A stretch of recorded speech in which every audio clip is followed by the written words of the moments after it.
salut. Je suis vraiment dans la joie d'être là ce matin, dans la joie d'être à la maison. Amen. Voilà. Amen. Vous avez toutes les salutations de l'église de passé de Christophe, qui vous envoie vraiment une grosse pensée comme ça. Merci encore au Seigneur pour ce privilège qui me fait d'être avec vous aujourd'hui. J'ai eu la joie de venir avec très accompagné aujourd'hui. Ce n'était pas prévu comme ça, mais le Seigneur l'a voulu ainsi, donc je dis Amen. Je suis content d'avoir mon épouse, le grand frère et le petit dernier. Donc merci Seigneur. Alors, en préparant ce message, j'ai eu à cœur un souvenir qui va, je crois, me servir d'introduction. Je ne sais pas pour vous, mais bien aimé pour moi, pour nous, l'année 2020 a été un véritable révélateur dans ma marche avec le Seigneur. 2020, je ne sais pas pour ceux qui se souviennent, c'était une année plutôt éprouvante. Tout à fait. On avait la naissance du grand que vous voyez maintenant, Canal, qui est arrivé dans des circonstances un peu particulières, mais mon épouse et moi, on avait pris le temps, entre guillemets, on avait décidé de prendre un peu de temps, de prendre du temps à part. On avait laissé le petit aux grands-parents, merci Seigneur pour la famille, et on était parti autre part. Mais je crois que c'était en mars, on a écouté le journal du 20h et le président disait à tous les Français de l'étranger de tout faire pour rentrer à la maison parce que les frontières allaient être fermées.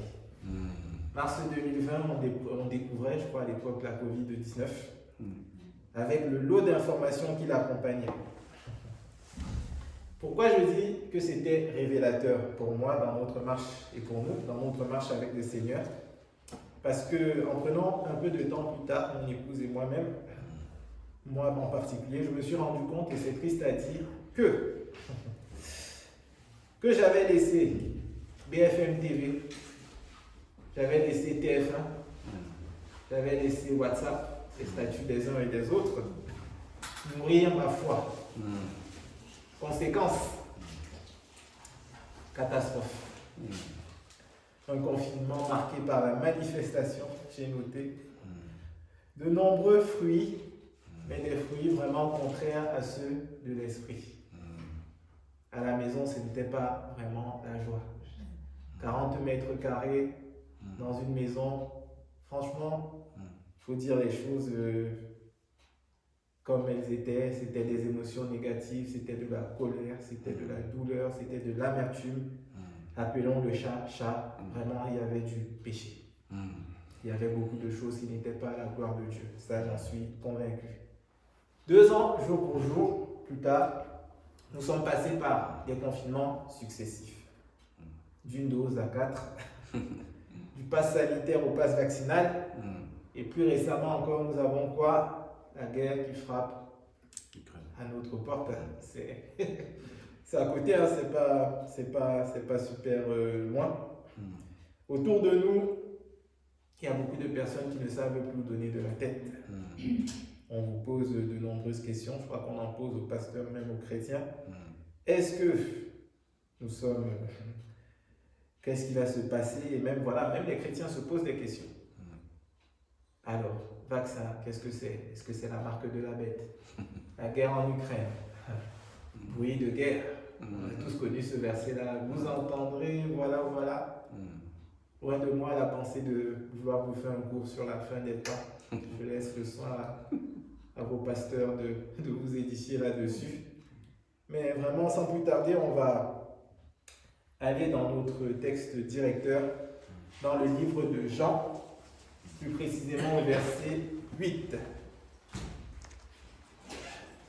Nous allons lire le livre de Jean au chapitre 8, à partir du verset 30 jusqu'au verset 37, avec, on va dire, un focus sur les versets 30 et 32.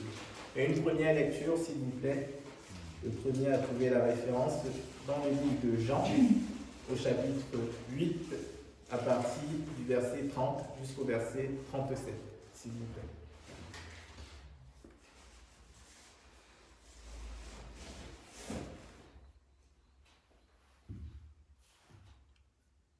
Comme il disait ces choses, plusieurs crurent en lui. Jésus donc dit aux Juifs qui avaient cru en lui, « Si vous persévérez dans ma parole, vous êtes vraiment mes disciples. Et vous connaîtrez la vérité, et la vérité vous affranchira. » Ils lui répondirent, « Nous sommes la postérité d'Abraham, et jamais nous nous fûmes dans la servitude de personne. Comment dis-tu, toi, vous serez rendus libres ?» Jésus leur répondit, « En vérité, je vous dis, quiconque pratique le péché est esclave du péché.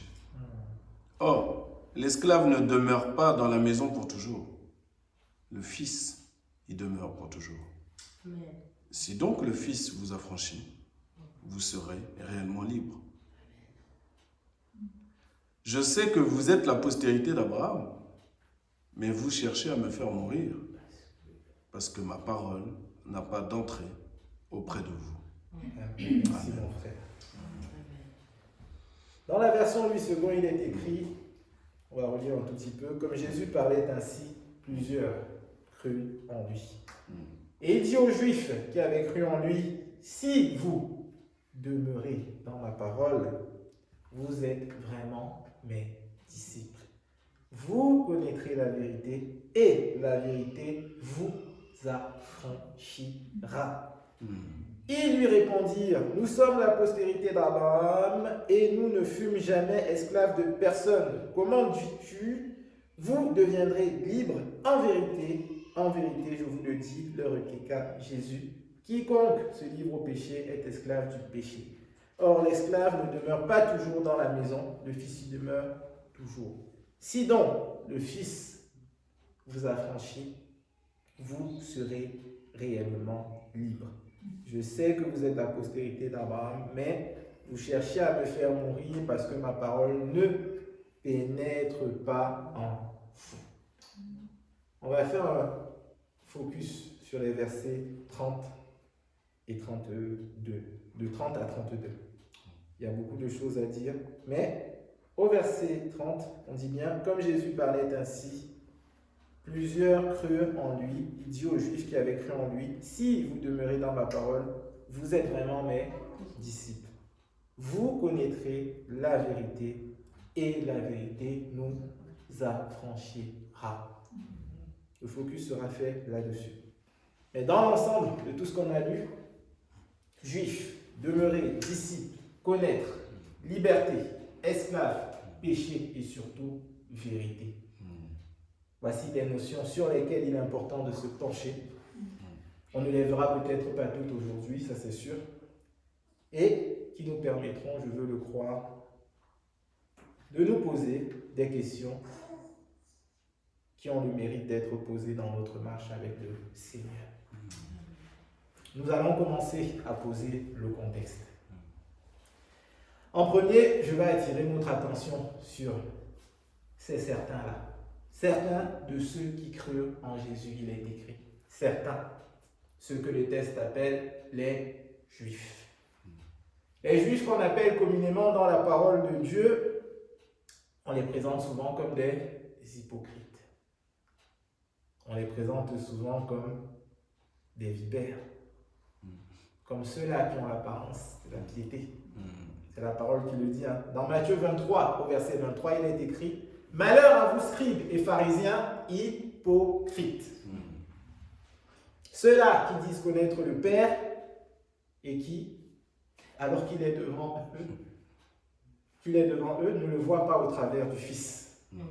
Comme si on pouvait à la fois être proche du Père et loin du Fils. Ceux-là qui se voient en d'autres termes plus beaux qu'ils ne le sont. La preuve, Jésus est devant vous, la lumière du monde. Il a fait. Vous avez entendu. Pour certains même, vous avez vu.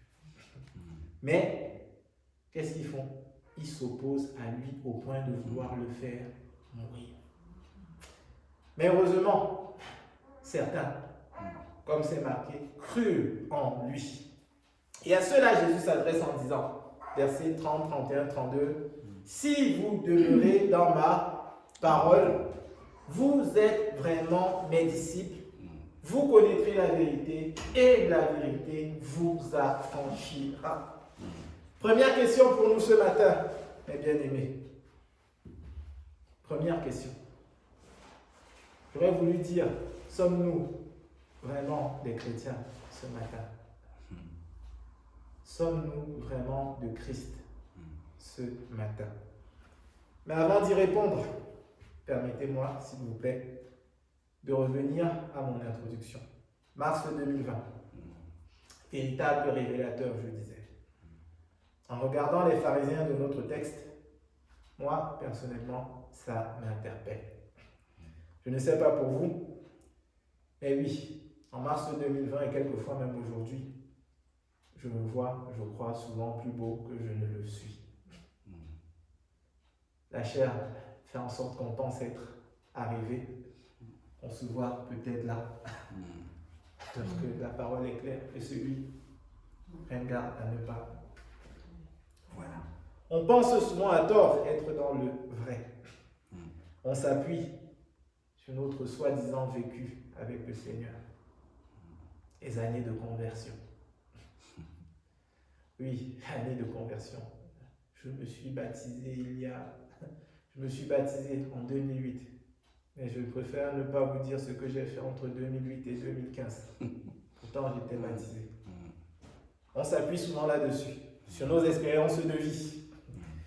Et pire, souvent même, on suit la vie des frères et sœurs là, dans l'église. Ce n'est pas mauvais tout le temps. Mais si on s'appuie sur la vie des frères et sœurs, uniquement des pasteurs, sans savoir même ce que le Seigneur et le Saint-Esprit nous dit, ça peut devenir très problématique à un moment. Pire encore, quelquefois, là je vous reparle de mars 2020, que c'est l'exemple qui m'est venu pendant que je préparais ce moment. Ce message, on se met à écouter les médias,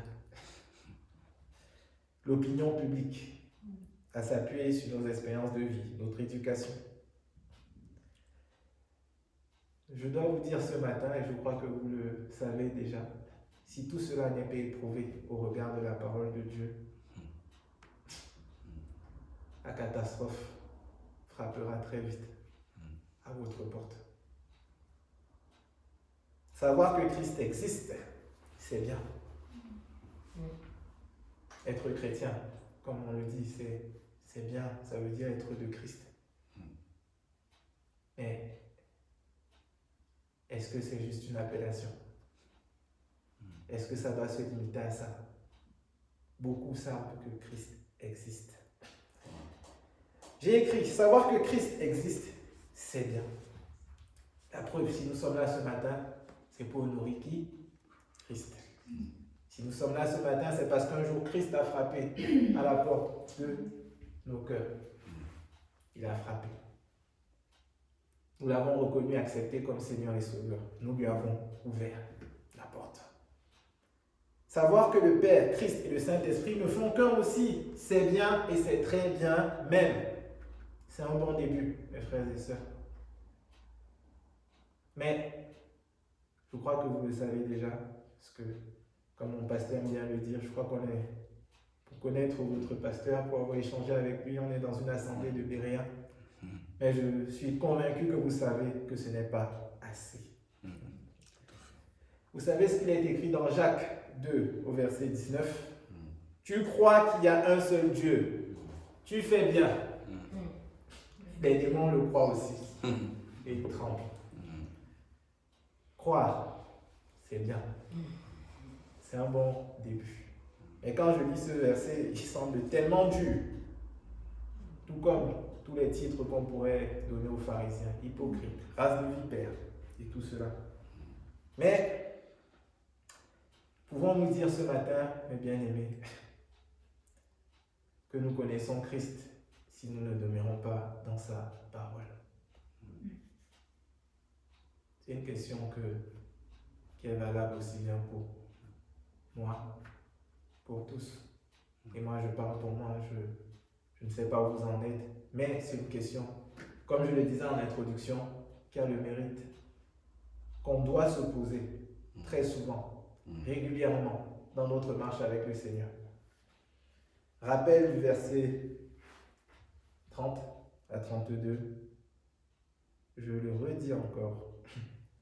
Comme Jésus parlait ainsi, plusieurs crurent en lui, et il dit aux Juifs qui avaient cru en lui, si vous demeurez dans ma parole, vous êtes vraiment mes disciples. Vous connaîtrez la vérité. La vérité.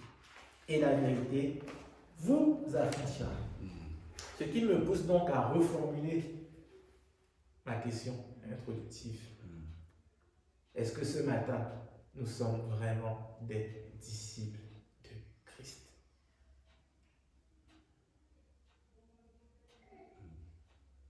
Est-ce que nous demeurons vraiment dans sa parole? Moi, je me pose la question. Je m'interroge. Ça m'interpelle. Oui, on va dire, je demeure dans la parole du Seigneur, mais pourquoi face à certains événements, face à certaines situations difficiles, inconfortables, on se retrouve souvent à trembler, à être vraiment comme ces chrétiens-là dont par la parole, portés par tout vent d'eux. Pourtant, je suis disciple de Christ. Connaissons-nous vraiment la vérité ce matin? La vérité dont parle le verset 32. Cette vérité-là qui affranchit. Alors, il était important pour moi de m'arrêter un peu là-dessus, sur ces versets-là, en particulier de 30 à 32. Je suis un peu allé gratter, creuser. Demeurer, en grec veut dire méno. Demeurer peut faire référence à un lieu, un état ou au temps. Il est généralement traduit par, bien évidemment, le mot en grec, méno, par demeurer, subsister, rester, s'arrêter, prolonger, attendre, loger, passer, persévérer. Je discutais avec un frère hier qui me disait, Ludovic Lewis, que demeurer renvoie un peu à la notion de plonger. Plonger, baigner, tremper complètement. Complètement, ça implique une action. Et Jésus dit bien, si vous demeurez. Donc nous, on doit. Et ma femme discutait avec son époux, avec sa mère hier, encore, et j'ai bien aimé, elle parlait de plage. Voilà, oui, j'ai envie de nager. J'arrive à la plage, j'ai envie de nager. Mais le demeurer, je ne sais pas comment imaginer la chose, c'est je n'arrive pas, si j'ai envie de nager, qu'est-ce que je fais? Est-ce que j'arrive, je prends un peu juste les orteils et ah oui, j'ai nagé? Non. Est-ce que je me mouille jusqu'aux chevilles, jusqu'aux genoux? Non. Ça, c'est vraiment, il faut s'immerger. Et c'est même pas, c'est pas ce bain de 5 minutes, de 4 minutes. Plonger, et c'est quelque chose de permanent. Il ne s'agit pas juste de se mouiller les orteils. Ou, comme plusieurs depuis le début de la pandémie, d'apprendre et de réciter par cœur. Vous savez, aujourd'hui, il y a un psaume qui est star, si je peux dire ça comme ça. On le connaît tous. Ah, et là, comme si on est juste parti de prendre. Vous savez de quel psaume je parle? Le psaume 91. Celui qui demeure sous l'abri du Très-Haut repose à l'ombre du Tout-Puissant. Je dis à mon refuge, ma forteresse. Que 1000, 10 000, tout le monde le connaît aujourd'hui. J'ai envie de dire comme par enchantement. On s'est tous mis, plusieurs, hein, pas vous, hein, pas dans cette église, plusieurs, se sont tous mis à ce moment-là. Alors que si on était resté, si ça faisait partie intégrante de notre vie, si on demeurait en permanence dans la parole de Dieu. Ces choses qui arrivent. Merci Seigneur pour les différents ministères.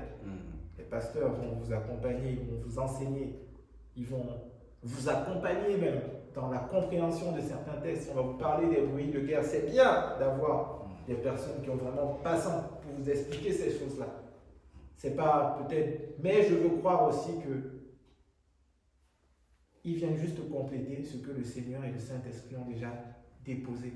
Pour peu qu'en tant que disciples, vous ayez choisi de demeurer dans la parole de Dieu.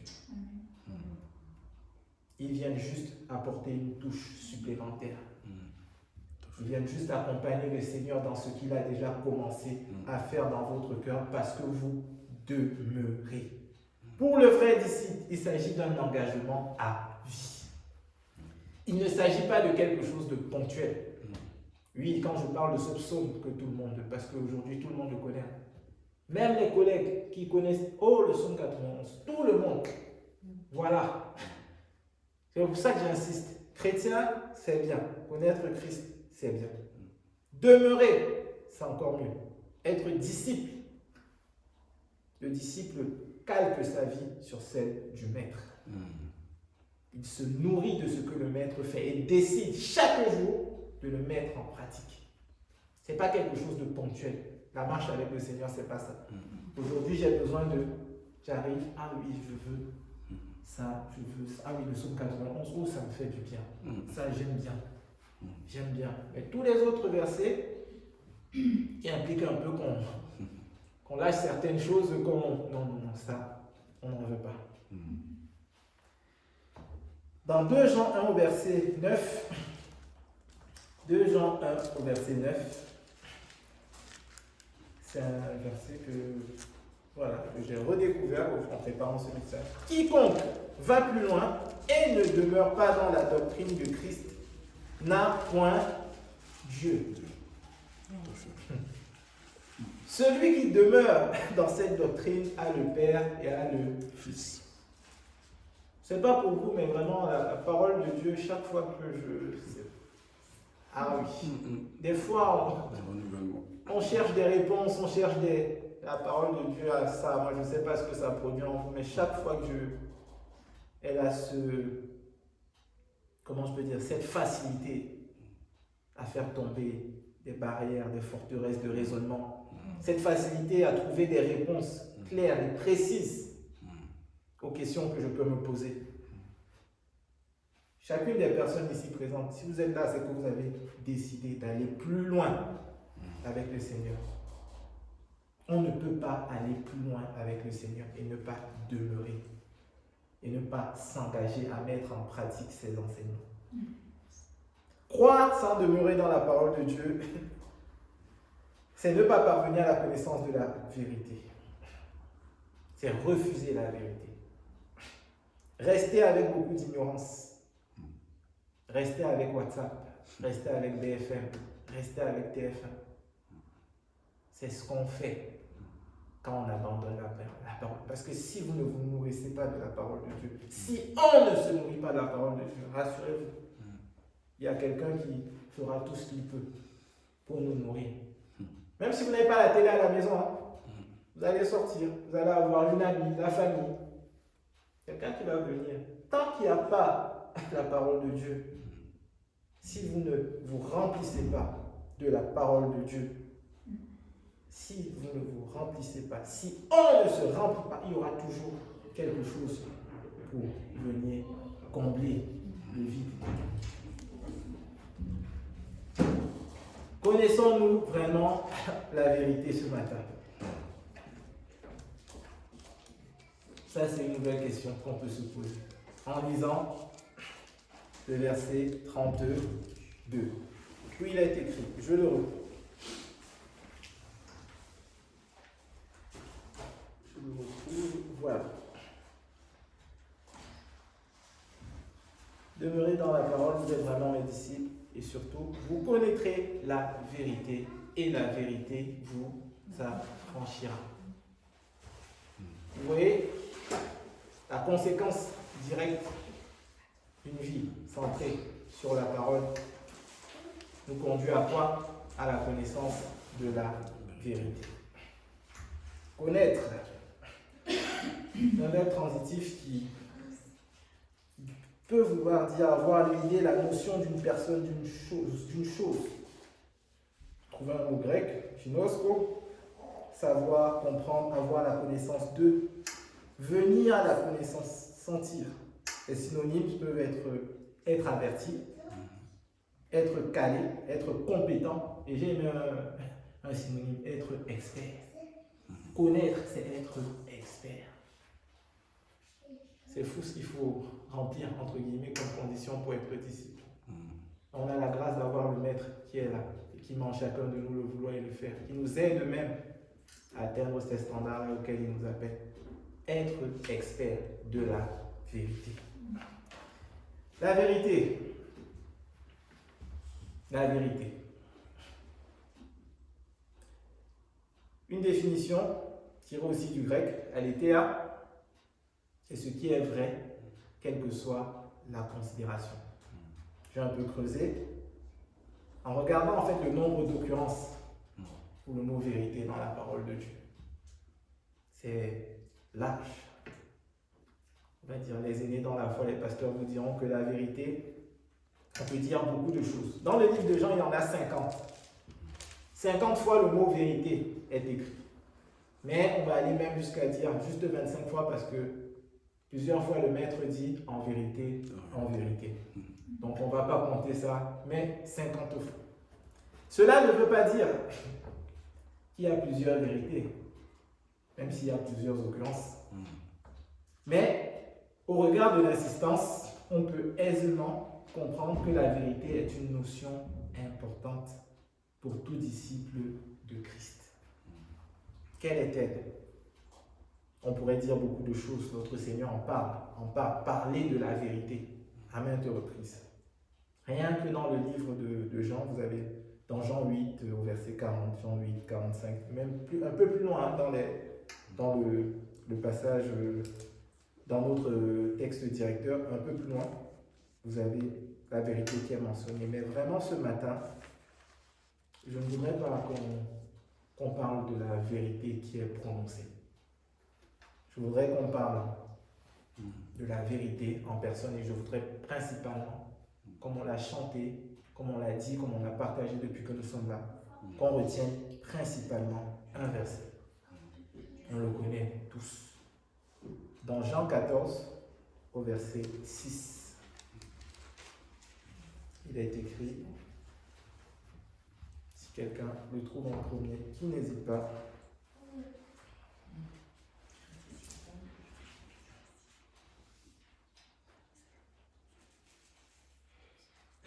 Jean 14, verset 6. Jésus lui dit, je suis le chemin, la vérité et la vie. Il ne vient au Père que par moi. Amen. Merci ma soeur. On pourrait passer des heures à vous donner les significations de la vérité. À vous dire combien de fois il y a le mot vérité dans la Bible. À vous dire que oui, en fonction des explications grecques, il y a Amen qui veut dire vérité, qui a... Mais franchement, parlons de la vérité ce matin. Jésus lui dit, je suis le chemin, la vérité et la vie. Ça peut être simpliste comme ça, mais j'ai envie de vous dire, qu'est-ce qu'il y a de plus à retenir sur la vérité? Dans le verset 32 de notre texte directeur, on nous dit, vous connaîtrez la vérité et la vérité qui affranchira. C'est de cette vérité-là que je veux que nous parlions ce matin. La vérité qui affranchit. Au-delà de la vérité en parole, j'aimerais qu'on s'arrête sur la vérité en personne. Jésus. C'est une liberté, une vérité, pardon, qui affranchit. Une vérité, oui, qui nous libère, qui nous affranchit de la tyrannie de Satan, du péché, et même plus loin, on l'a chanté, de la mort. C'est une vérité que seul Jésus peut donner. Seul qui peut donner la paix et la joie en permanence. Une vérité qui n'est pas conditionnée par les circonstances. Je reviens encore à la question que je vous ai posée avant de commencer ce petit peu. Connaissons-nous vraiment la vérité ce matin? Cette vérité-là, qui, je ne vais pas dire intemporelle, mais qui ne dépend pas des circonstances. Cette vérité-là qui procure la paix. Et la Bible dit que c'est une vérité qui nous a affranchis. Si la vérité nous a affranchis, ça veut dire que elle nous libère. Qui dit affranchi? Affranchi et esclave sont deux notions souvent liées. Deux notions souvent qui vont de pair. On aime, ce serait facile encore de dire oui, j'ai dit Jésus nous a affranchis.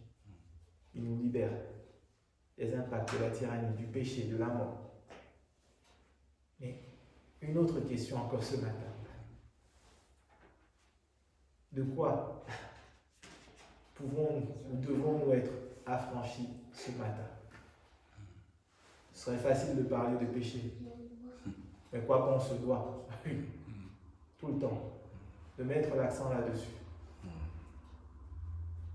Ça peut être aussi, qui sait, le regard des autres.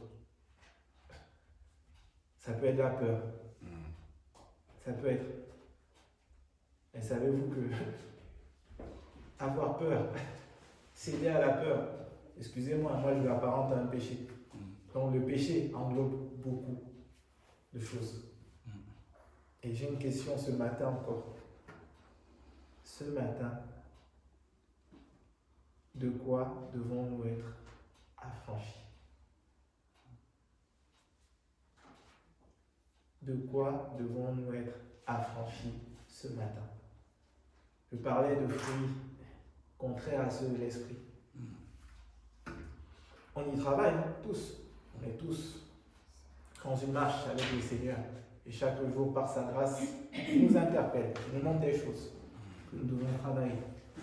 Ça peut être la colère, ça peut être la paresse, ça peut être, je ne sais pas, j'en passe, moi le premier. Il interpelle, il interpelle, il interpelle, il interpelle. Mais, j'avais pris ça comme exemple, cette vérité-là, en personne, ce Jésus que nous chantons, que nous adorons, que nous acclamons, que nous exaltons. Ce Jésus-là, nous savons, et si vous êtes là, que c'est le seul Jésus qui libère. C'est la seule vérité qui nous affranchit.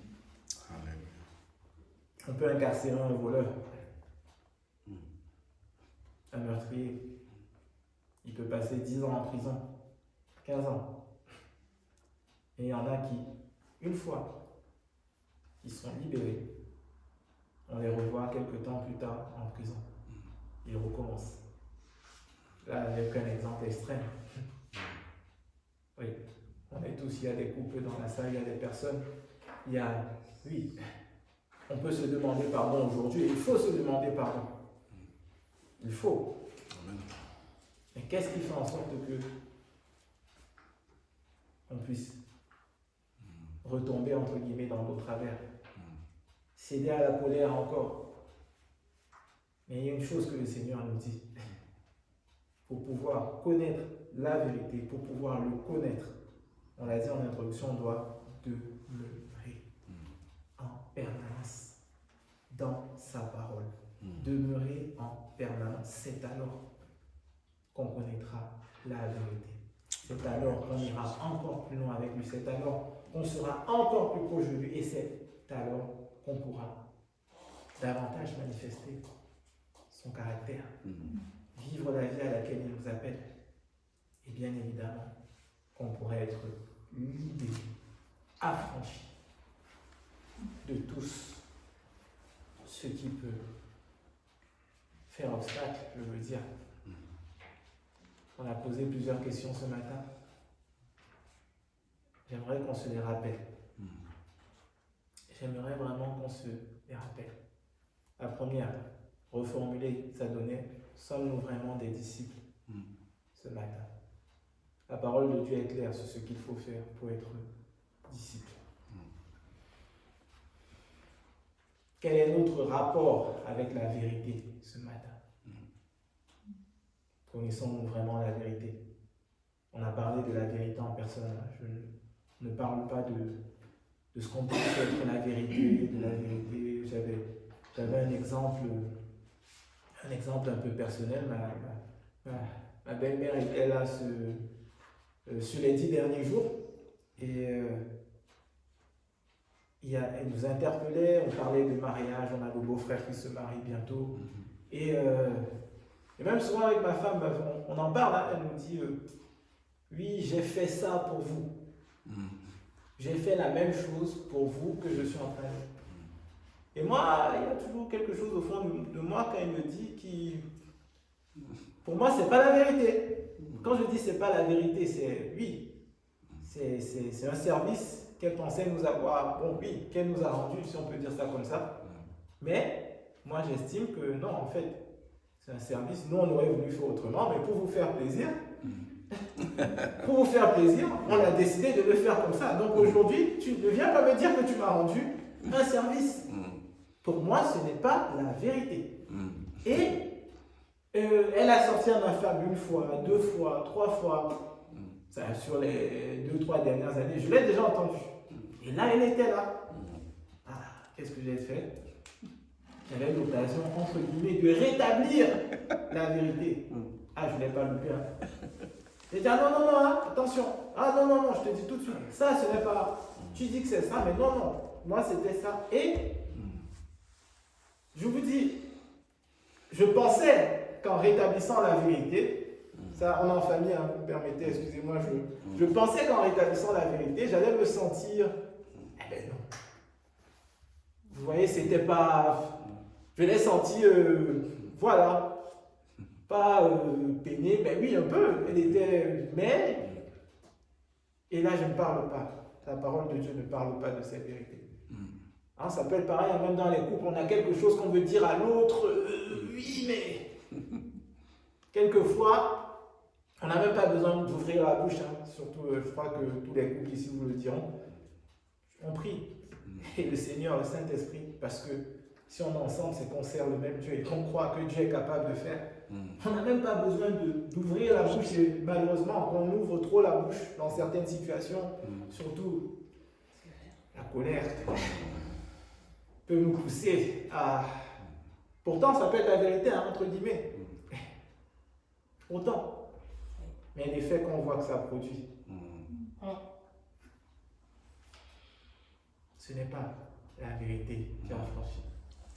Ce n'est pas la vérité en personne. On ne parle pas de cette vérité-là, non, on ne parle pas de libération de la... Non. On parle de la vérité en personne. Et je crois, et je suis vraiment convaincu que ce matin, c'est cette vérité-là qu'il faut mettre en avant. Il est le chemin, la vérité et la vie. Merci Seigneur parce que tu nous donnes vraiment de connaître, cette vraie liberté. La tentation, les problèmes sont là, mais il n'y a que Jésus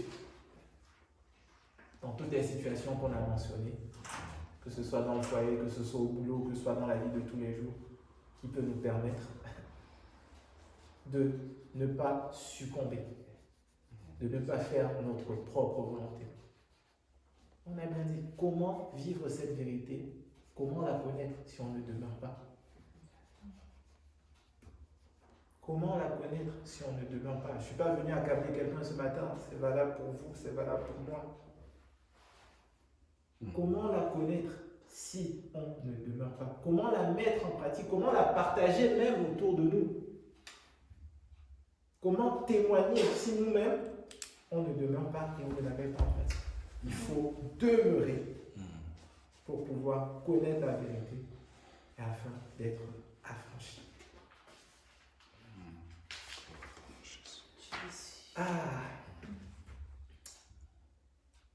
On se rend compte en fait qu'il y a trois notions, trois choses au regard de ce passage qui sont liées. La parole, la vérité et la liberté. On peut, au regard de ce verset, on est d'accord là-dessus, on sait que la vérité, elle vient de la parole de Dieu. Là, je crois qu'on est tous au clair là-dessus. En passant du temps dans la méditation, dans la lecture de la parole, on sera aussi en mesure de mieux calquer vraiment nos actions, nos pensées, notre vie tout simplement, sur celle du Maître, de Jésus. Et la conséquence, ce sera quoi? On sera ferme. On sera résolu. On sera résolu. Je ne dis pas qu'on n'aura pas peur, je ne dis pas qu'il y aura des jours où on sera... Non. Mais ce que je suis en train de vous faire comprendre, c'est que on ne va pas, et il ne faut pas demeurer dans cet état permanent. Permanent de... Si on s'appuie sur Jésus, les résultats sont directs. On est affranchi. Je suis certain que si on est là, il y a des choses qu'on faisait avant, qu'on imaginait ne même pas arrêter un jour, et aujourd'hui, je suis sûr, comme moi, mais comment j'ai fait pour arrêter cela? Merci Jésus, parce que je n'ai toujours pas la réponse, mais je sais que ce n'est pas moi en tout cas, je dis juste merci Jésus, parce que si on m'avait dit un jour que j'allais arrêter de fréquenter certains endroits, j'allais arrêter de, je sais pas, fumer. Si on m'avait dit ça un jour, je vais pas éteindre, mais si on m'avait dit un jour que, je sais pas, pour vous, je sais pas, j'ai pas de témoignages et d'exemples autres que ceux de ma vie, mais je suis sûr que chacun en fait a son histoire. Et chacun a vu Jésus d'une façon ou d'une autre. Et j'ai encore un message pour vous ce matin. C'est que ce qu'il vous a laissé, il vous a aidé, entre guillemets, à laisser, il est capable de faire encore plus. Amen. Amen. Il est capable de vous emmener encore plus loin. À condition que nous demeurions En Christ. en Christ. Il est le chemin, la vérité, la vie. Et il est aussi la parole. Donc, impossible de parler de la vérité sans parler de la parole. Tout ce que nous faisons. On part à gauche, on part à droite, on revient toujours à la parole. On revient toujours à Christ. Jésus.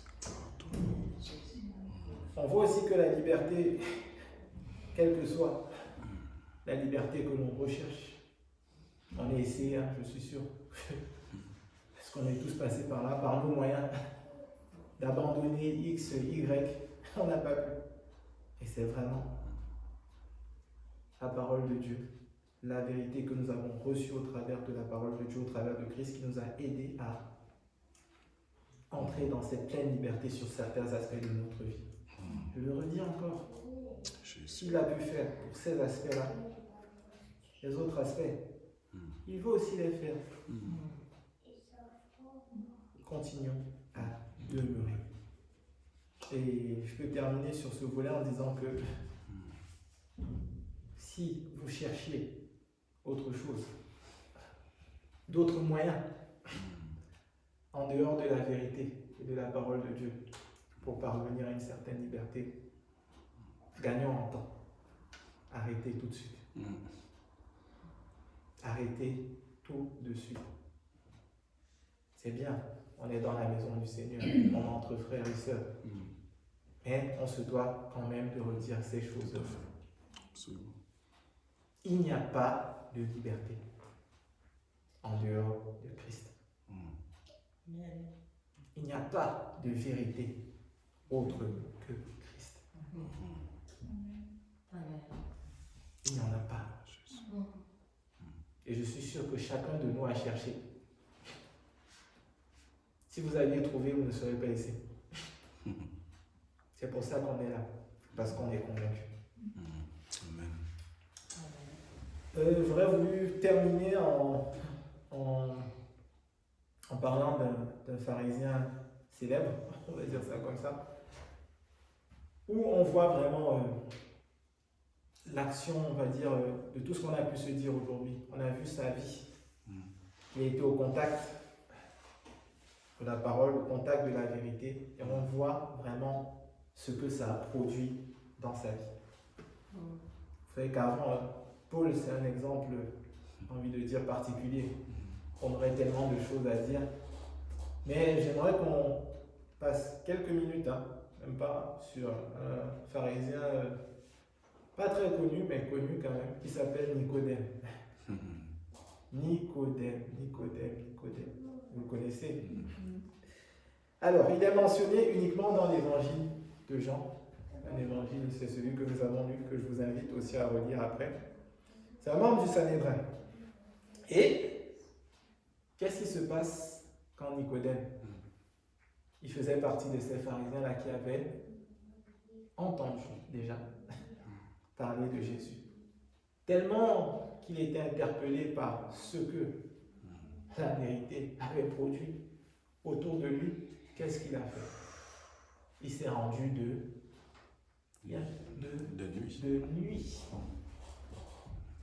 Souvent en tant que chrétien, c'est pour ça que moi je me suis rapidement identifié. En tant que chrétien, on croit, on connaît Dieu. Mais il y a souvent, qui sait, un peu d'orgueil, un peu de ceci, un peu de cela. Et comme Nicodème, on se cache. On arrive auprès de la vérité. On sait que c'est... Il se rend de nuit. De nuit. Qui sait? Peut-être par timidité, curieuse, ou bien ne pas surtout se compromettre. Attention, je suis pharisien, j'ai des collègues, escribes et tout ça, je suis important, il ne faut pas qu'on sache. Je ne vais pas le blâmer. Il y en a qui n'ont même pas fait ce qu'il a fait. Et Nicodème, première rencontre avec Jésus, qu'est-ce qu'il fait? Il se rend de nuit. Et il pose, on sait qu'une partie de la conversation entre Jésus et Nicodème, elle porte sur les conditions d'entrée dans le royaume. Et vous savez où on retrouve Nicodème plus tard? Ouvrez, on peut lire dans Jean 7, justement, au verset 50. Moi, ça m'interpelle, ça m'a interpellé. Jean 7, au verset 50. On retrouve Nicodème. Si je m'en vais dans Luc, ça ne va pas le faire. Jean 7, 50. Hop là. Contexte particulier. Opinions diverses chez les Juifs. Ces Juifs-là, dont certains avaient cru, commencent à se... Et au verset 50, Nicodème, qui était venu de nuit vers Jésus, et qui était l'un d'entre eux, dit, vous savez ce qu'il fait, Nicodème? Il prend un peu position. Il cite la loi. Notre loi condamne-t-elle un homme avant qu'on ne l'entende et qu'on ne sache ce qu'il a fait? Il prend position. On lui répond, es-tu aussi galiléen? Examine et tu verras que de la Galilée, il ne sort point de prophète. Mais on voit qu'il y a déjà, au contact de la vérité, il est venu de nuit et on voit déjà qu'il y a un changement dans sa vie. Nicodème n'a plus honte, en quelque sorte. Nicodème ne se cache plus. Nicodème prend position pour le Seigneur. C'est encore un peu nuancé. Il ne dit pas, mais il fait quand même quelque chose en fonction. Est-ce qu'on peut condamner quelqu'un sans l'avoir écouté? Et troisième et dernière intervention de Nicodème, c'est dans Jean 19 au verset 39.